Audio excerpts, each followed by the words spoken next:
Hi everyone, it's EngS. Today we are talking about chapter 11 of And Then There Were None.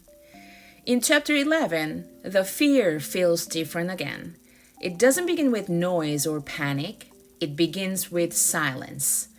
And that silence matters. By this point in the novel, even a quiet morning feels wrong.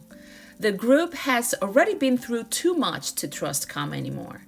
So, what makes this chapter so striking is the way ordinary silence starts to feel like a warning.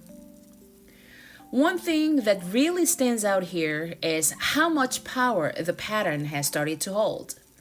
At first, the strange details in the house felt eerie. Then they started to feel connected. And now they begin to feel almost impossible to ignore. That changes the emotional experience of the chapter. People are no longer just afraid of what might happen next. They are also afraid of how clearly everything seems to be falling into place. And that kind of fear hits differently. It's not just panic, it's the fear of realizing that what once felt symbolic may actually be shaping reality. Another important part of chapter 11 is how fragile the group has become. Some people are still trying to stay composed. They keep moving, speaking, and acting as if routine might hold everything together.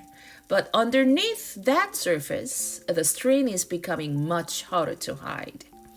This chapter shows us that people can still look controlled on the outside while falling apart inwardly. And that tension between outward order and inward collapse is what gives the chapter so much power. Today's book mission. First, what makes chapter 11 feel more disturbing to you? The event itself, or the growing sense that the pattern is becoming impossible to ignore? Second, is there a moment in this chapter when someone's emotional reaction revealed more than their words did? What stayed with you about that moment? Third, when people try to hold on to routine in the middle of fear, does that feel comforting to you, or does it make the situation feel even more fragile? Why? Enjoy chapter 11, and I'll see you in the next video.